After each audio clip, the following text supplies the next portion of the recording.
Hello, hello, hello, and welcome to another episode of the Blue Oval Podcast. I am Ben Weissel, and joining me, as always, Garrett Zatlin. How's it going, man? So once the season ended, I basically left DC and went on a bunch of trips to see family, to see friends, to see more family, than to be home. And I'm realizing that when I finally do go back to DC, I'll have been gone for literally an entire month. Oh my Um, gosh. my friend and roommate texted me the other day. They're like, "Hey, are you alive?" I was like, "Yeah, actually, surprisingly, I am." So, um, I'm realizing though that like when I become like an actual like husband and a father like yourself, I won't be able to do that. So I'm gonna live it up while I can. Enjoy it while you can. The lack of responsibilities, it's the responsibilities are great things, but enjoy it while you have the chance to do whatever you want. So we, despite not having any NCAA action, I feel like this is going to be one of our most jammed packed episodes that we've had in a long time.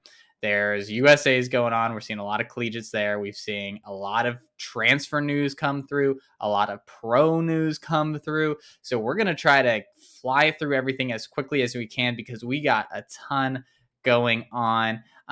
We will start with, we got 2 new ratings on Apple Podcasts. We're up to 70. We got a review titled "Glad I Found This Show." Talked about how they have a high school daughter who is a ranked distance runner, and it's been the TSR has been their best source for college recruiting for some of the bigger programs. Keep up the great work. So really appreciate that. That was a really nice review. Yeah, yeah, and I'm sure we'll probably at this point be talking about your daughter very soon in the very near future. So you laugh, but we're detailed enough where we probably will. So Probably. yeah, yeah. So very cool. Thank you for that review. Really appreciate it. We're up to 110 on Spotify as well. So please go leave ratings and reviews there. Written to 5 stars. It'd be great. Or 4 stars, honestly, at this point. We're desperate. But let's move off of that. We have a lot to get into. A lot. Where did you even want to start? Let's start with Alabama, and they added Doris Cherop, a 935 steeplechaser. I believe she also, I saw, had a 1445K on the roads or something like that. Just an absolute stud to come in. Obviously, augments the loss of Asicol and others really well, and gives them another true front runner to add to their lineup. Yeah, I didn't make the 1440 mark the main highlight Yeah. of her resume just because I think there's road races are very different. I don't know what that course is like. I know it's a historically fast course, but regardless, if you're running 1440 at any 5K distance period, you're going to be really good. But 935 for steeplechase is already going to make her an exceptional top tier All American favorite in the event. And then, more importantly, like you mentioned, she gives Alabama another true low stick to pair with Hilda Alamamwe, a massive, much needed pickup for Alabama. But the more I kind of look into this, I go, okay, this team looks a little more complete than I think some people realize. Because you have now Cherop pairing with Hilda, a pretty good, and by pretty good I mean very good 1-2 punch. But the supporting cast isn't that bad either. They have a nice young group of young women who are still in development. Ericka Mackinnon had a pretty decent season last year. She wasn't perfect, but she was far from bad. She was actually pretty solid. They bring in Joy Gill from Incarnate Word, who was, I believe, eighth in the South Central region as a freshman. She has shown a ton of promise. And there's a few other women who I'm probably just missing off the top of my head. So knowing this and seeing where Cherop is right now, where are you ranking this team?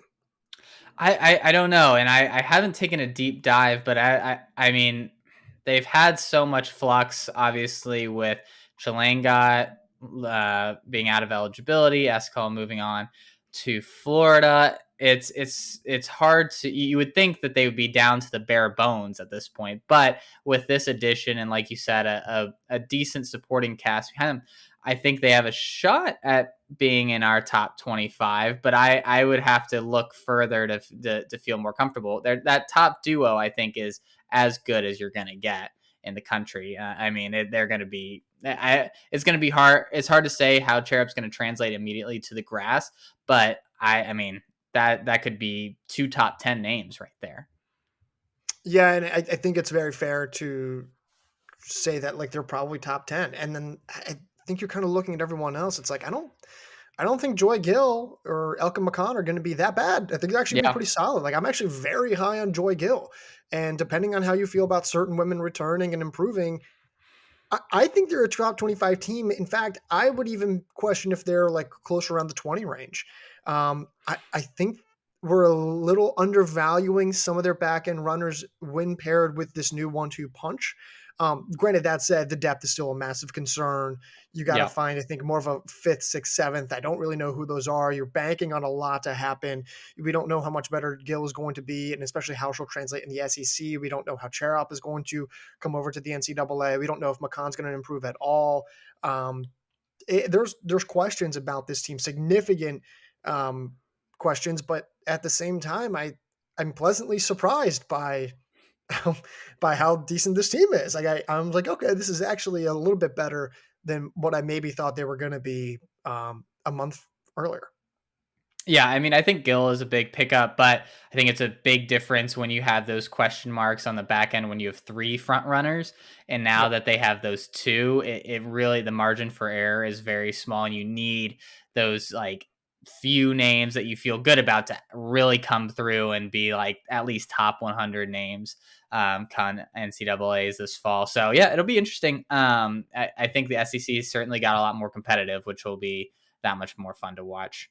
Let's move on though, and let's talk about the star freshmen from this past year, Juliette Whittaker and Roisin Willis, both signing NIL deals. Whittaker with On and Willis with New Balance. This seems to lock them into the NCAA for at least another year, which is great news for all of us. And we get to watch them continue to compete. They didn't have the best USA championships, but they still have a bright, bright future. And I think will be co-favorites with Michaela Rose should she come back in the 800 in indoor and outdoor season coming I have nothing more to add. up. I mean, yeah, I think it's pretty straightforward. It made sense that they were going to get NIL deals. I like On. I like that On's kind of Yeah. getting a little bit more involved. I like that New Balance is getting more involved, and they're taking advantage of these opportunities.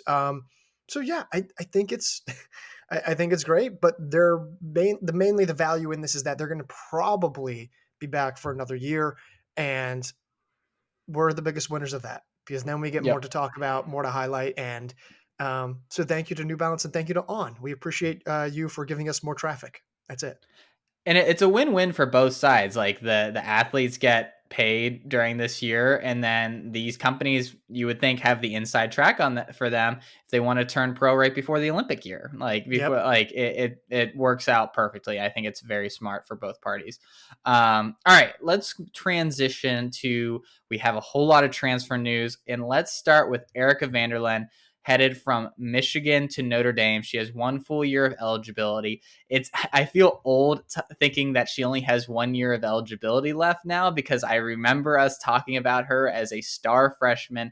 She's had an up and down career. I think freshman year was one of her best, but she still brings a lot of talent, a lot of potential on the grass for a Notre Dame team that has, we saw with Katie Thronson, been very successful with graduate transfers, plugging them in and getting a lot of production out of them. And I think it's a great pickup, and I think it's a great place for her to land as well. Yeah, she's a name that's really hard to analyze just because her resume is not traditionally like what you would expect from someone who was as good as she was as a freshman. You know, yeah, she's inconsistent career-wise, but generally speaking, on a season-to-season basis, she's actually pretty consistent. This past fall wasn't maybe her best, but like you look at her past few national meet appearances, 2022 she was 76. In the fall of 2021, she was 108th, but before that, in the winter of 2021, she was 65th. And then going all the way back to her freshman year, she was 25th. She was an All American after a great regular season. In fact, and throughout most of her regular season races, she's been really good. She's been really, really good. She's had some really solid finishes. We don't know what her ceiling is, but we do know that her floor, on any given season, it's like she's going to be a high impact scorer. Now, just a matter of how high of an impact score we don't necessarily know. And I think it's a little bit misleading when you look at some of her track times. you look at that and think Yeah. like, oh, well, she's been up and down. When in reality, she's just more of a cross country runner, which is crazy to say for someone who's also run 15:48 for 5,000 meters. So I like the pickup. I think it's big. And now with Notre Dame pairing her with Andrea Markovic, where do you see Notre Dame? Like, is it fair to say that like Notre Dame is a podium favorite? Like, are they? I don't know if I would go podium favorite. I think they're contender. I think that, I mean, so who are we talking about here? We got Olivia Markovic is coming back. Sienna Chisholm is coming back after a great freshman year. Um, who else are we talking about We've got Erin that I'm Straczynski, missing? Obviously, who was yeah, 54th in a 10K national qualifier. You got Chisholm. Keller's gone. You got Maddie Denner's returning, who's obviously a massive, massive wild card. yeah, Rose Blankowicz is gone, and Thronson's gone. So yeah, this is all based on Tiefers, by the way. This is just what Tiefers is giving me. But right. yeah, it's a little tricky. But the five are there. The five women are there. Yeah, and VanderLende definitely raises their floor. Like she protects them from a lot of the worst case scenarios. Like you said, she's going to give you almost certainly a top 100 finish. So like you have a dependable she has the potential of being an all-American, but she's at least going to give you a top 100 finish. And I think that's huge for a team that, like you said, loses a lot and needs just a little bit more solidity on that back end. So I think at the very least, she provides that. And at her very best, she launches them into the podium. Yeah, she's stable. She's a stable name, and I think that's half the battle sometimes. Like she doesn't need to be a superstar, but if her and Markovic can maintain some level of stability and some level of consistency, it's huge because that's really all they kind of need. I mean, yeah, maybe it would be nice to have another low stick in there. In fact, it would definitely be nice, and that's probably necessary now that I think about what this team can do. But I like the pickup. I thought it was a really good natural fit for VanderLende in terms of what she brings to the table and specifically what Notre Dame needs. I want to move off of VanderLende, but stay with Notre Dame. Talk about Tyler Berg, Ivy League guy, graduate transfer coming from Columbia. Solid name, really solid name. Actually, I believe Mm-hmm. he was 78th. I want to say at Yep. last year's cross country national meet. He's run 754 for 3K. He's run 1341 for 5K. He's run 2855 for 10K. He was third at Northeast Regional Championships last year, 10th at Ivy League, 8th at Penn State National, 6th at Coaching Tree. He's solid. He's really solid. And you kind of take a look at Notre Dame. I believe they're losing Carmody. I believe they're losing Barry. And I want to say that they are maybe losing one other name. Let me quickly take a look to see if I can find that out right now. Losing Isaiah's story as well, as Rory, we mentioned last sorry, podcast. is yeah. So this team is good. They're talented, and they actually have like a lot of young guys coming up. But Mm-hmm. now you pair him with Vinnie Mari. You pair him with oh my gosh, the one other name. Oh, Solomon. the other, well, not just Solomon, but the Cornell graduate Oh, transfer yeah. as well, Oh, whose right. name is escaping me. I believe Prakash. I could be wrong on that, but now this team has a little bit more cohesion, veteran Mm-hmm. presence, being able to stabilize a few things. Sturry's going to be tough to replace, but Yeah. I think I like what Berg brings to the table because, frankly, Notre Dame just needed more stability, consistency, someone to rely on. And in the postseason, they didn't have that last year, but Berg did bring it. Yeah, I think he's a good stopgap for them as they continue to build this very young team and kind of grow this program under new coaches. And I think it's just a really solid pickup. I don't think he's going to blow the doors off of anybody, but he's going to score for them, and he's going to be, like we said with VanderLende, a very solid, consistent scorer for them, which I think will help them finish decently well at NCAA's. I don't think this is a team that we're expecting to be necessarily top 10, but they're going to be right in the Oh, middle of it all. I disagree. I think this is absolutely. I don't Interesting. think this is absolutely, but I think this is it would not at all be surprising if this team was a top 10 team. I mean, I think you're looking at a group that they were fifth at Nuttycombe last year, and yeah, they didn't Yep. have a great national meet or really even postseason, honestly, but I like them, and I think they're pretty solid. And I just struggle to believe that, like with the talent that they brought in, and if they actually deliver how they did at Nuttycombe, I think this can be a top 10 team. how they finish and who improves and who's joining Solomon as a low stake is a different question. But I could see this team being top 10 for sure. Yeah, I think with Vincent Mari coming in, I had forgotten about him. I think he's another low stick for them, that or potential low stick that they can pair with Solomon, that I think could be really nice. So yeah, I mean, I am probably a little lower on them, as they are relying on a lot of these grad guys to really come in, and some of their younger guys to be a little bit more consistent. But they have the names, they have the guys, and if it all clicks, they certainly could be right there. All right, let's move on and let's stay in the Ivy League, but let's go with Perry Mackinnon going from Cornell to Syracuse. We had talked about him a few weeks ago as, I think, a most improved candidate. We weren't sure if he had any eligibility.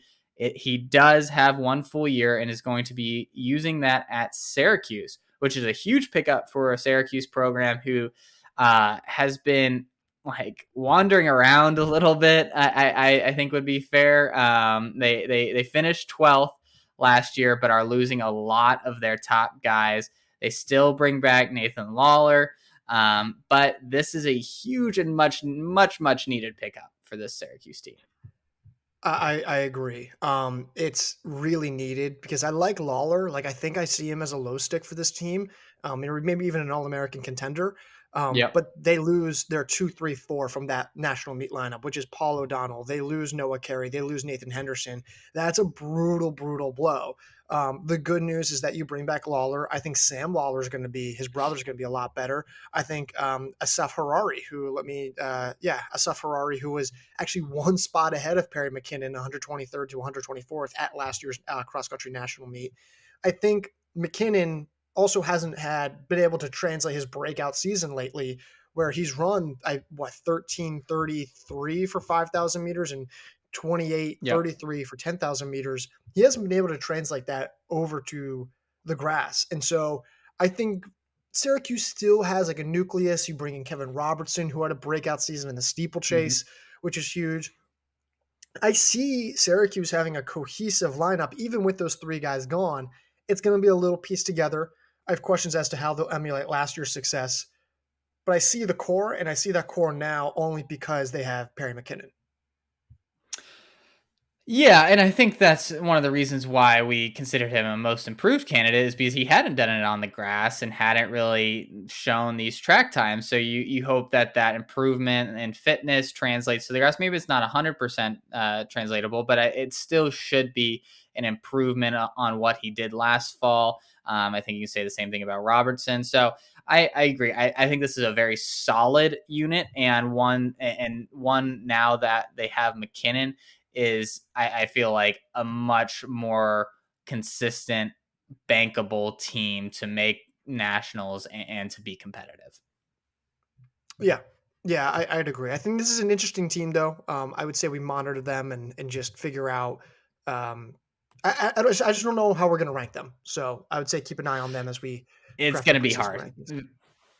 Very hard. All Yeah, right, let's move on. Oh, sorry, go ahead. no. So you think it's going to be hard to rank them, or No, hard I for think them they're to going to make be the rankings?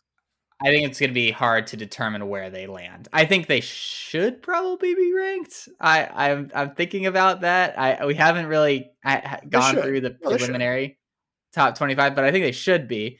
I think they'll be one of those teams where we're talking about, like, why should they be ahead of this team, or why should they be below this team, and we kind of shrug our shoulders and be like, because we think so, and there's just not a whole lot like of evidence that we can be like strongly behind them in whatever place we end up with them. All right, so I think I largely agree with you there. Let's move off of Syracuse, though. I do want to move to a kind of a different transfer name here with Angelina Perez. Moving from Florida to Wake Forest, what's actually going to happen is that she's going to be taking a gap year and she'll be heading to Wake Forest in 2024. She's been very open and public about how she's had some personal challenges with herself. She's documented this on Instagram.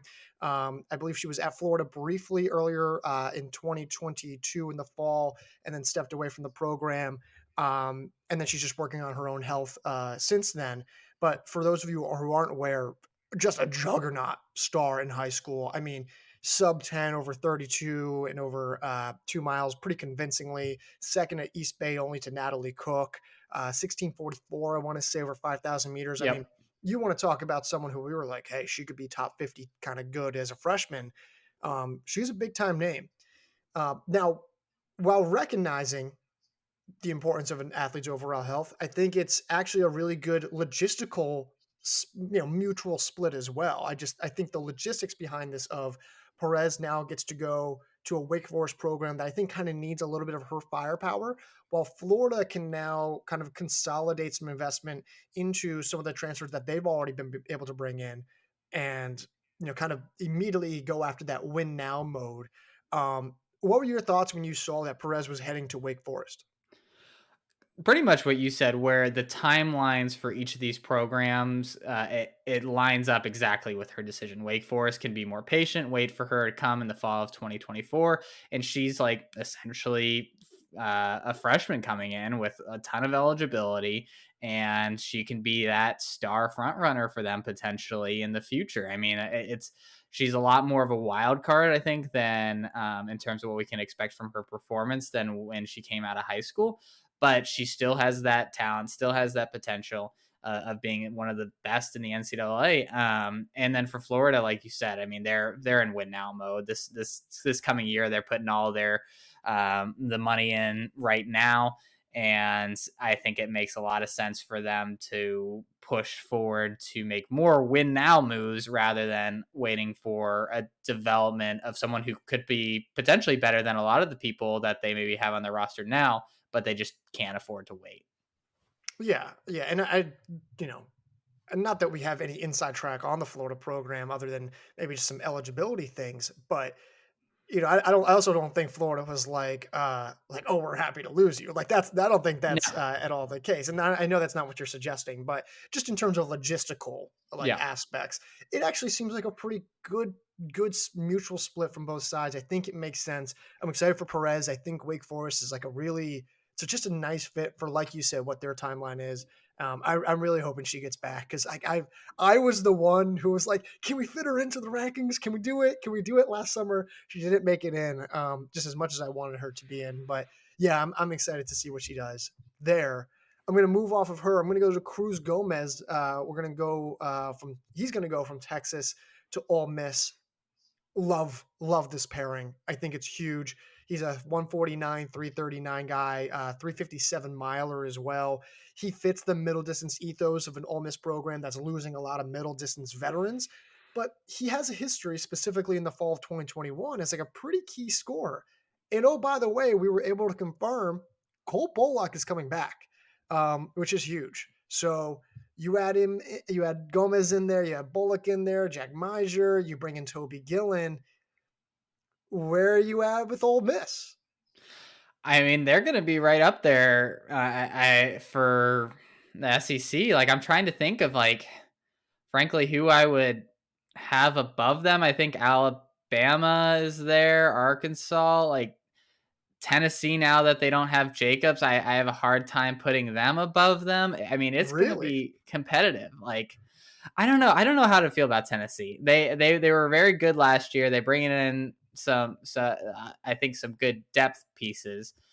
Um, I need to go on in more of a deep dive before I really feel comfortable about what I'm about to say. But I mean, Ole Miss right now looking really good, and I think, like you said, in the article, the sneaky little line that you fed in there can confirm that Cole Bullock's coming back is Yeah. huge. I mean, he's potential. He has the potential of being a true low stick on the grass. He's shown it before. He hasn't quite gotten back to that level from a few years ago, but he has the ability to do it. And I think along with the rest of those guys that they're bringing in three guys that are all top 100 names. And I mean, that's pretty tough to beat. Yeah, and to be, devil's advocate here, there's also a lot that like we're banking on, right? Like we don't know for sure that Gillen's going to Yes. translate his track success to the grass. We don't know what version of Cole Bullock we're going to get. We don't know if we're going to get the 2022 version of Cruz Gomez. We also don't know if we're going to get the 2021 version. I think they'd prefer 2021. I know I would. It's a lot's up in the air, and a lot still has to go right. But Adam Smith, man, I'll keep saying it. Like he just kind of gets it, and I think it helps that he was, has a background and a history with Van Hoy. He is familiar with Yeah. this program, knows what their training was, and like clearly he just kind of gets it, and it's working. And um, I don't know, like as you can tell, and as everyone who listens to this podcast can tell, when I get hooked on a certain coach, I can't really let go, and I have a feeling that Smith's like that next guy for me. Well, we talked about last week how Will Palmer was like the sneaky recruiter of the year, like Yep. and like wasn't the person that we necessarily expected from the new coaches of the last 2 years to be the guy that was grabbing everybody. I don't think any of us really pegged Adam Smith. I mean, he's not getting top like the Will Palmer's getting on the women's side, but he's getting a lot of very solid names to come to Ole Miss, which I think is very very impressive recruiting on the transfer portal. Well, really, I mean, Gillen, you snagged Gillen. I mean, that for me, Yeah, that was like, okay, you know what? You have my attention. Like, I didn't yeah. think you were going to get Gillen. Um, so a lot of respect there. And Cruz Gomez, just this is about him. So I think he completes about this lineup in a very significant way, which is exciting for Ole Miss. But I want to move off of him. Two more transfers. Florian Pallec. Key name Yes. here. Go ahead. Go ahead. I'll let you take it. Yeah, I like this addition for Butler from California Baptist, 1 full year of eligibility. I feel like Butler is a place where you can really, has proven, where you can really shine and kind of land on the top stage. And you've seen that with Barry Keene, you've seen that with Bedard and many others. And I think it's just a hand in glove fit for the Frenchman. I think it's perfect place for him to land from South California Baptist. Yeah, I mean, he needs to be a low stick. He was a high impact scorer last year for California Baptist, but he needs to be a low stick. And, he doesn't need to be exactly as good as Barry Keene, but he needs to be an All American. If Butler really wants to return to the top portion of their conference and of their region and get back to the national Hmm. meet, because they were already on the fringes of making it last year, like right on the fringes. And the good news is that Pallec has run 13:29 and 13:30 in his last two 5K efforts overseas. So big deal there is that he looks like he's fit, looks like he can be a low stick, and Butler returns everyone else except Keene. So really important move for Butler. And like you said, a lot of overseas guys from Europe do really well at Butler. I like what Jesse Hamlin's doing. I think he's Yep. returning. He just ran 7:44. I want to say he was actually like was he an All American this past winter? In the 3K, maybe. I want to say he was. I don't remember. Let me quickly take a look here. He ran. It'll be fascinating to see what he does on the grass because he clearly took a big step forward this indoor season. Did he run? I don't feel like we He didn't talk didn't about him in the outdoor season. he didn't run outdoors, but he was seventh Okay. in the 3K at the NCAA Indoor Championships, ran 3:59, 7:44 earlier that year. But this is a Yeah. guy who was, fifth at Pre-Nats and 16th at Joe Yeah. Piani, but then 16th at Big East. He was second at Great Lakes, but he was 119th at Nationals. Like he has the potential to be like a nice secondary scorer behind Lepelec if this works out. So Butler, another team that I think is going to be fun to kind of talk about, but like it's another one of those teams. It's like, well, how good are they really? And that's I think they can be top 25 in our preseason rankings. I'm not entirely sure of that yet, um, but I like what Lepelec brings to the table for them. Yeah, I think for them, you're talking about best case scenario for a lot of guys, and they're looking really good because I think Hamlin's. I mean, based off those regular season performances, based off the indoor races, I think he's a top 60 guy. Like he has the potential of being a top 60 guy. I think Yep. it's just can he put that together? Same thing with play, and if he can do that, so yeah, they certainly become a lot more interesting after this transfer. But let's wrap up on the transfer news with one of the more impactful transfers I think we've seen, and one that went under the radar, I think, a little bit. Ruby Smee moving from San Francisco to Northern Arizona. She's expected to have 1 year of cross country, 2 indoor seasons, and 1 outdoor season of eligibility remaining. I just think this is such a hand and glove fit here. She has PRs of 15:36 in the 5K, 32:30 in the 10K. I think she's going to come in and just be everything that you would expect or hope for in a star transfer. NIU looked great last fall. They lost a few names, but they didn't lose their top three. And she comes in and I think just really completes this roster in a lot of ways. All right, I'll ask you the same thing about Northern Arizona now that they have Ruby Smee as I did Notre Dame. Yeah, Podium? Podium favorite? I think podium favorite. Yeah, I think so too. Like when Smee's worst race is a 56th place finish at the national meet, that's a really good problem to have. They needed more firepower. You know, they only had one All American, which seems odd considering the women on their roster last year. Yeah, Um, but they bring back their top three. They bring back their fifth. They only lose their four, six, seven. I think they have a few decent, like, you know, in the works names who are pretty solid. They had great depth overall last year. I would be careful. I would be careful of Northern Arizona. I mean, Smee is like you know, we were loving what Stearns and Anika Rice brought to the table last yeah. year. You give them now Smee. That's a scary big three. If they're all clicking on all cylinders, I would be very, very careful about Northern Arizona, and especially because Alabama's now kind of out of that mix. Oklahoma State, we Yeah. have a little bit, you know, we have a few more questions about. You know, there's, I think, still questions about Florida. There's still questions about Colorado's health. NC State's, you know, how many teams are they losing, or individuals are they losing? Whereas Northern Arizona, I think, has a little more certainty coming into this fall. Agreed. I think they might not have quite the high end potential of some of those teams, but they certainly I feel a lot more confident picking that they'll be in the podium than a lot of those teams.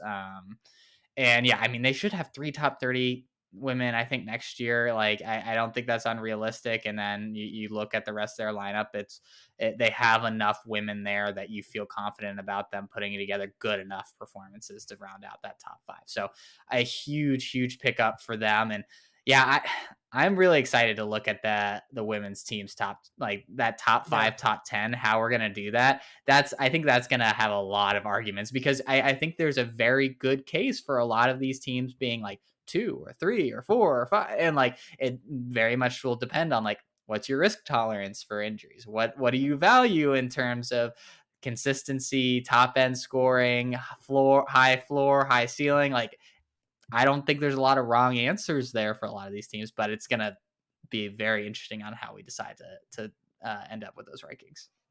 I would agree. And now, and you just saying that gets me all excited. I can't wait. Yeah. Like I'm very excited for it. No, I would agree with that. We can move off of the transfers. I know there's a lot. We still have a few other pieces of news to go over. Pro side, Will Sumner. We had hinted at this. We had said like, hey, we don't have anything concrete, but Pat Henner left, and you know we've heard a little bit of this, a little bit of that. Sure enough, he signs with Adidas. He races tonight. We're recording this Sunday, Yep. July 9th. He races the USA Championship 800-meter finals this evening, so we don't really know what that result is, but he'll be, I imagine, in an Adidas singlet rather than Georgia. There's been some debate between our TSR writers, between you know, some people in the comments. Do you like this? Do you think he should have gone now? Yes. Like Yes, I agree. I can understand like maybe some like of the distaste of being like, man, I wish we could see him in the NCAA for longer. Like it's weird that we're seeing like one and done kind of come from the basketball side to the track side, but it makes like his stock is as high as it's going to be. He's in the 800-meter final at USA's. He won NCAA's in a 144 negative splitting it. I will repeat, negative splitting a 144, which means he's in 143 shape. He is what Donovan Brazier was a few years ago, and he's making the U.S. final. Which, like, if my memory serves correctly, Brazier didn't have a great first USA's coming after his great NCAA performances as a freshman. We all expected him to be one of the three men that would advance to, I think it was Worlds that year. But like, regardless, it makes the world of sense for him to go. His stock is high, and I think it's the right move for him to capitalize now. Yeah, I can understand the argument as well of like, well, he needs more experience. It's like, does he? Like, does he really need more experience? Because, I mean, Brazier, you could have said, well, he needs more experience, but he's been injured, but he hasn't exactly looked lost on like world stages or national caliber stages. And I think he's run what 142. He has the American record. I was gonna Like, say like I don't really I don't really see the issue. I wish he stayed, but now the door swings wide open for Usama El Buchebe, for Hendel Roban, for Yusuf busy Bizimana, mana. assuming he comes back. Yeah, um, I get it. I get it. And like, I get it. If I want to be like an old man, be like, oh, these kids are going pro. But I'm like, yeah, if Adidas offered me a bag, I'd take it too. So, um, yeah, I don't blame them whatsoever there. A little bit of a lower, less on the radar signing, I should say, is Rory Leonard. He opts to step away from Oklahoma State. He's a cross country All American, made really solid progress over 10K. Decided to go back to the UK. Stated that hey, like it's nothing personal, just that's what's best for me. And signs with HOKA. Um, Thoughts on where you now see Oklahoma State? I think with him coming back, I think we thought like, hey, they could still compete for the national title. Do you still feel that way? Yeah, I'm a little lower on them. I think I was a little lower on them even before he left than maybe you were with Rodriguez leaving as well. I think that without Leonard, their margin of error goes up significantly because they just are relying on like 4 or 5 guys to really get the job done. And if any of those guys aren't hitting at their peak, and again, they're not going to be running on their home course this year, True. I think they're going to struggle a little bit more compared to last year. And again, he's not like a top 10 name, but he was a solid All American, very consistent for them on the grass. And it's a big loss. So I think that it certainly is going to put a dent in Oklahoma State's title hopes. And I think they're still a podium favorite, but I think it's a little bit harder of a conversation for them to make it that top in the top four now. Yeah, I'll say this. I think a lot of it depends on how you feel about certain guys. Like Hmm. Mayer, it's like how does he respond? How does he respond from the outdoor oval? Fawad Masaudi, we assume that he'll be elite. Victor Yeah. Shisama was great, right? And then we think Yep. Shoppy, if he can translate his success, it's there. You have Laban Kipkemboy, the Kenyan guy who's coming over. We haven't reported anything on him because there's a lot of questions about his actual times, and we can't really seem to get like a good concrete answer Yep. there. And we've been asking around, and that typically happens. And it's not that we're doubting how good he is, but like I'm not going to report on something that we don't have firm answers on. So FYI to everyone there, why we're not reporting that yet. And then they They're bring in, I also believe, another guy. Go ahead. Yeah, another guy. That's what I was gonna mention. Who's like Yeah, a 28-minute 10K guy or 29 something minute like 10K? that. Yeah, Yeah, 2840s, something like that, something yeah. along those lines. So there's pieces here, and they bring in a loaded recruiting class too. Like the recruiting class, it's really good. Um, so I think if a lot of things break their way, maybe not everything, Yeah. I I could see them back in the title conversation. Yeah, I mean, you read off those names and they have the potential. Like if everybody's running well, absolutely. I mean, you're talking about 3 guys who could in Shitsama, Nasaudi, and Mayer who could all realistically be in the top 20. Like, and once if you have 3 guys who can be top in the top 20 at NCAA's, you have a shot at winning the title. Like, it just gives you such an advantage to have that many true low sticks. So, yeah, it'll be interesting to see what they do. The new guys, if they can kind of integrate right away, then they absolutely have a shot. So, Leonard leaving hurts. It'll be fascinating to watch him as he goes on the pro scene with HOKA. But let's transition to Dylan Jacobs going to On.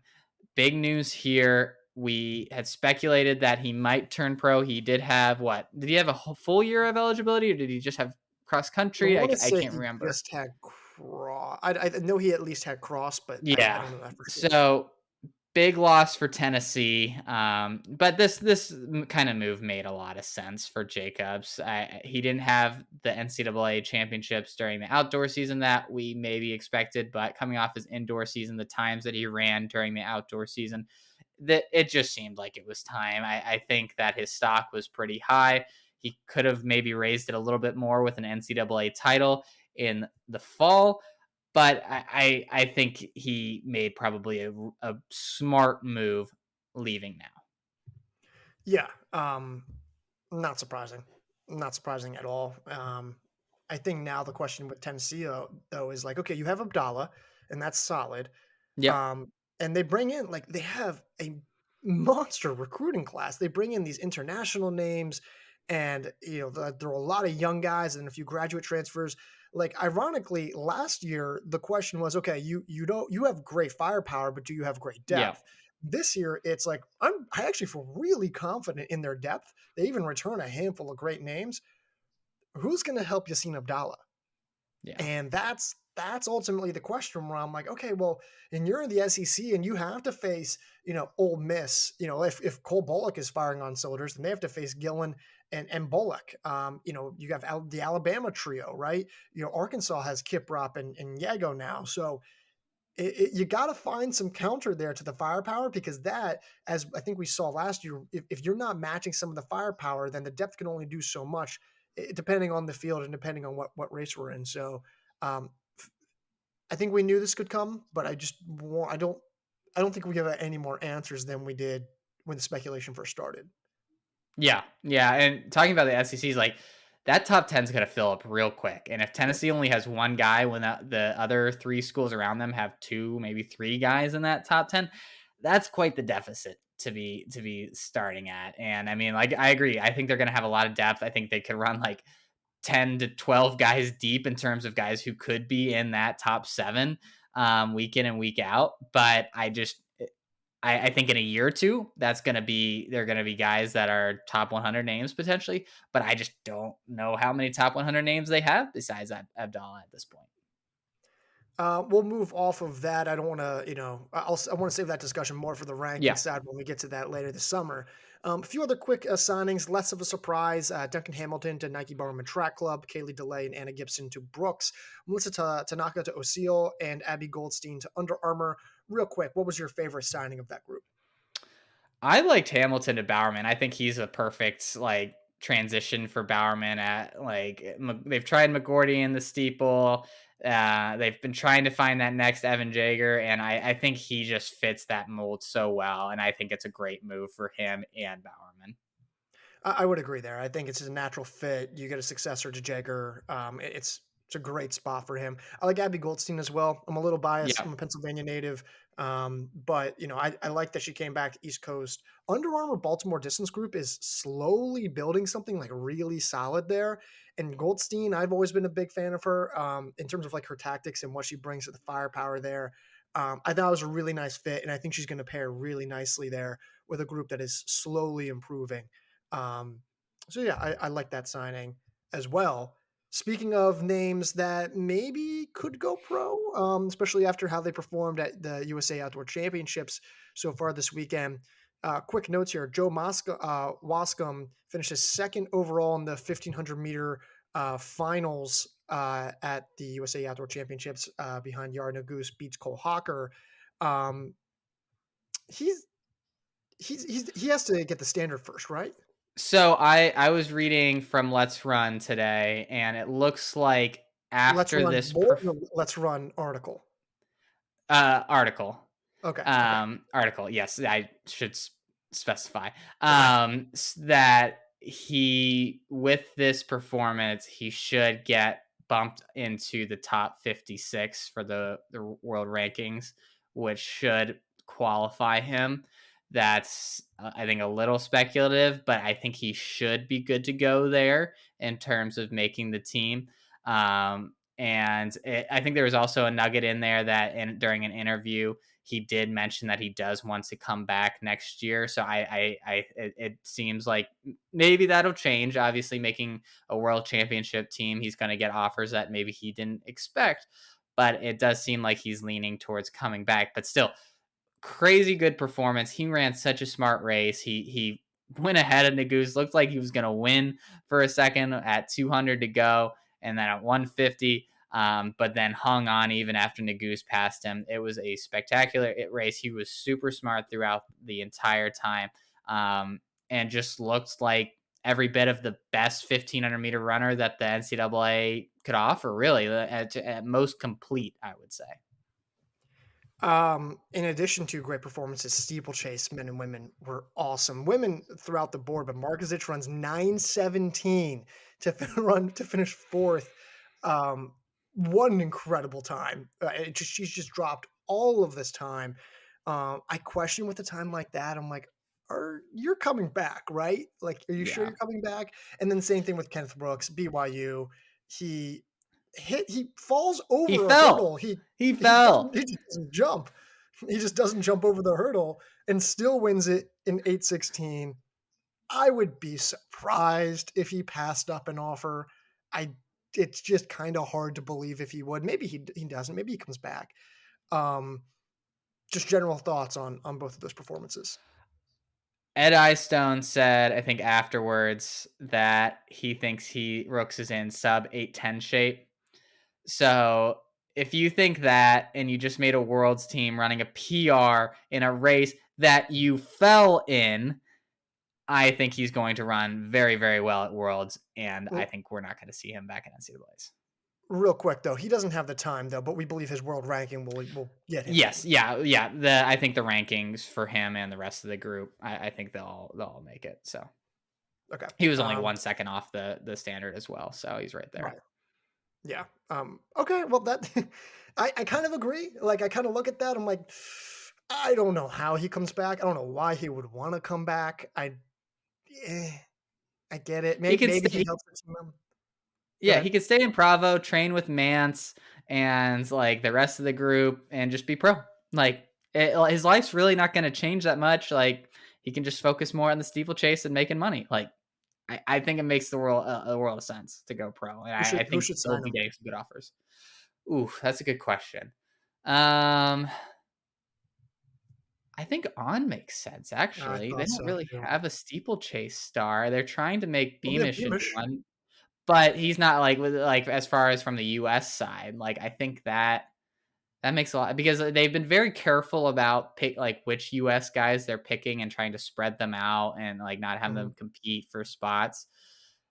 So I think that makes a lot of sense. He's the best. He's probably the biggest star in the steeplechase, most bankable one moving forward in the US at this point. Pick him. Like I think he's the best guy. Yeah, I'm trying to figure out like where else would he go, but with Hamilton signing with BTC, I'm like, I think on. I think on's the right move here, unless I'm missing something. Just like Wayman, right? I mean, it's the exact Yeah, same scenario. yeah, that's fair. All right, and then quick notes here: Addie Wiley, 404 for fifth place in the 1500-meter finals. What a hell of a season for her. That was She looks so good. yeah. She was super competitive in this race. Like there was legit times where I was like, she's not gonna make this. No, no. And she was right there at 200. I was like, maybe she will. But yeah, heck of a run, heck of a year. Like pretty wild to be doing that at the NAIA level. Yeah, I don't know why. I hope she doesn't return to the NAIA. I don't. Really just go pro, go do Yeah, something. But like, there's what is at the NAIA level that she has left to yeah, accomplish. There's just right. nothing, and that's the biggest compliment I can give anyone, right? When you're just Yeah, so good that an entire division's just out of your reach. Where frankly, she's probably the best in Division One. yes, she Depending on how you is. feel about Rose. Yeah, she well not just for 1500, but like Yeah, you could see like this past spring, it's general. like Yeah. yeah, maybe in general, depending on how you feel about how Tui did and Rose and whatnot. Speaking of Rose, she will race in the 800-meter finals later this year. Uh, if she makes the world team, is she going pro? Yes. Yeah, I Yeah, think so. I think so too. Yeah, I mean, Yeah, she's been so consistent. Again, you're talking about someone who, what more does she really have to do at the NCAA level besides win another, more and more titles and maybe try to challenge Mo's NCAA record? And I don't know how big of an incentive that's going to be compared to a nice pro contract. Like, I agree. I, it's going to be hard field for her a team to make. Like, this is a loaded 800-meter final tonight. It's going to be super interesting to watch both the men and women's side. I think she has a great shot because of her consistency. But there's a lot of good women. The women's 800 in the U.S. very, very strong. It's going to be, even without Mo in there, it's going to be a tough team to make.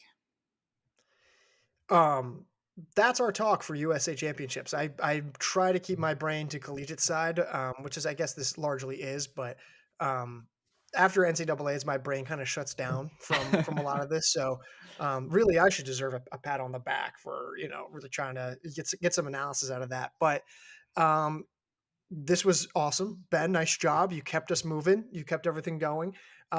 Once USA's wraps up, we're going to start getting into preseason rankings. We got individual rankings in the works. We're going to send out some emails soon. D2, D3 also in the works. In this August, we're going to do some team rankings as well. We've now today, as we're recording this, after this, I'm going to publish the Kai Robinson Lane 9 interview. Awesome interview that Ben did with him. Go check that out. We've got stuff on YouTube as well. We've got transfers. We got news. Like I said, rankings are on the way. Ben, what else did I miss? Tell me more. No, we got some cool side projects that we're working Yep. on that we're hopeful to be able to release in the maybe not too distant future. But yeah, we got a lot going on. We're shifting from like left side of our brain track to right side cross country. So we're very very excited to be thinking about what's going to happen on the grass this year. Awesome. But for now, that's all I have. Also, shout out to Wyatt Barnsley. Thank you for producing this. This was a little bit of a technical nightmare this week, Sorry, but Wyatt. thank you, Wyatt. Yeah, sorry, Wyatt. But Ben, that's all I got. All right. Well, until next week, Garrett, I'll talk to you. I'll talk to you.